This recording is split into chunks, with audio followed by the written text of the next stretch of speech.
अस्सलाम वालेकुम जी, कैसे हैं आप सब। उम्मीद है कि सब खैरियत से होंगे। मैं हूं नईमा और आज हम बनाएंगे बीफ कढ़ाई, जिसे हम मिर्ची गोश्त का सालन कहते हैं। और ये सालन अचार गोश्त और कढ़ाई गोश्त से ज़्यादा मज़ेदार बनता है। आप इस रेसिपी को दावतों में भी बनाकर सर्व कर सकते हैं।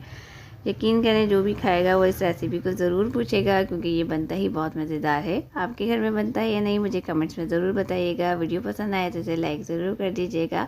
तो चलें, बिना टाइम वेस्ट किए वीडियो को हम जल्दी से स्टार्ट कर लेते हैं। यहाँ मैंने एक पॉट ले लिया है। अब हम इसमें ऐड करेंगे हाफ़ कप ऑयल। ऑयल की क्वांटिटी आप कम या ज़्यादा कर सकते हैं। एक मीडियम साइज़ की प्याज ली है, जिसे मैंने फ़ाइन कट कर लिया है। प्याज को हमने हल्का सा गोल्डन होने तक फ्राई करना है, बहुत ज़्यादा हमने इसे कलर नहीं देना। और इसे हम मीडियम फ्लेम पर फ्राई करेंगे। प्याज जो है हल्की सी गोल्डन होना शुरू हो गई है, तो बस इससे ज़्यादा अब हम इसे फ्राई नहीं करेंगे। अब हम इसमें ऐड करेंगे 3 मैंने यहाँ लौंगे ली हैं, 6 से 7 काली मिर्च, 1 बड़ी इलायची, 1 स्टिक दालचीनी, 1/4 टीस्पून हल्दी, 1 टीस्पून पिसी हुई लाल मिर्च, हाफ़ टी स्पून पिसा हुआ धनिया, 1/4 टीस्पून नमक, 1 टेबल स्पून लहसुन अदरक का पेस्ट ऐड करेंगे। 2 मीडियम साइज़ के मैंने टमाटर लिए हैं, जिसे मैंने ब्लेंड कर लिया है। अब हम फ्लेम को थोड़ा सा हाई कर देंगे और हाई फ्लेम पर हम मसाले की भुनाई करेंगे, ताकि मसालों का जो कच्चापन है वो ख़त्म हो जाए। जितनी अच्छी आप मसाले की भुनाई करेंगे, सालन उतना ही अच्छा बनकर तैयार होगा।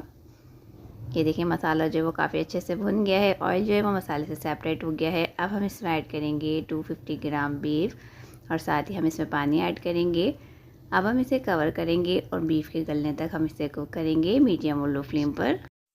इस रेसिपी का जो मेन इंग्रेडिएंट है वो है जर्मन की मिर्चें। छोटी मिर्चों से जो बड़ी वाली मिर्च आती है ना, आपने वो वाली यूज़ नहीं करनी। ये फुल साइज़ वाली मिर्चें हैं और ये जर्मन की मिर्चें कहलाती हैं, और ये आपको आराम से ग्रोसरी स्टोर से मिल जाएंगी। तो हम क्या करेंगे, सारी मिर्चों को बीच से कट लगाएंगे और इसे हम एक साइड पर रखेंगे। 40 मिनट्स हो गए हैं बीफ को कुक होते हुए। मैंने इसे बीच में भी चेक किया था, तो हम इसे दोबारा चेक कर लेते हैं।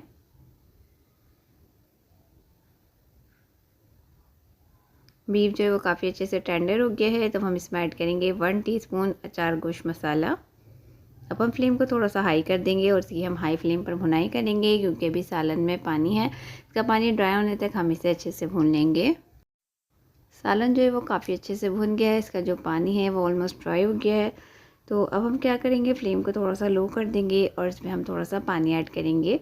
अच्छा, पानी आपने इसमें इतना ही ऐड करना है जितनी आपने इसमें ग्रेवी बनानी हो। अब हम इसमें सारी हरी मिर्चें ऐड करेंगे और इसे कवर करेंगे। 10 मिनट तक हम इसे दम पर रखेंगे लो फ्लेम पर। 10 मिनट हो गए हैं सालन को दम पर रखे हुए। तो हम सालन को चेक कर लेते हैं। ये देखिए, हरी मिर्चें जो हैं वो कितने अच्छे से सॉफ्ट हो गई हैं। इट्स मीन के सालन जो है हमारा वो बिल्कुल तैयार है। अच्छा, सालन अगर आपको थोड़ा सा गाढ़ा लग रहा हो तो आप इसमें मज़ीद पानी ऐड कर सकते हैं। और लास्ट पे हम इस पर ऐड करेंगे बारीक कटा हुआ हरा धनिया। सालन जो है हमारा वो बिल्कुल तैयार है। तो हम इसे प्लेट्स में निकाल लेते हैं। आई होप कि आज की सिंपल सी रेसिपी आपको ज़रूर पसंद आई होगी। आप इस सालन को बनाकर नान या फिर चपाती के साथ सर्व कीजिएगा। इंशाल्लाह ये सबको बहुत पसंद आएगा। एक बार इस रेसिपी को ज़रूर ट्राई कीजिएगा और अपना फीडबैक लाजमी शेयर कीजिएगा। वीडियो पसंद आए तो इसे लाइक और शेयर ज़रूर कर दीजिएगा। चैनल पर न्यू है तो चैनल को ज़रूर सब्सक्राइब कर लें, बेल आइकन को प्रेस कर लें, ताकि मेरी आने वाली नई वीडियोज़ की नोटिफिकेशन आपको वक्त पर मिलती रहे। अपना और अपने प्यारों का ख्याल रखिएगा। मुझे दुआ में याद रखिएगा। फिर मिलूँगी एक नई और मज़ेदार सी रेसिपी के साथ। Thanks for watching. खुदा हाफिज़।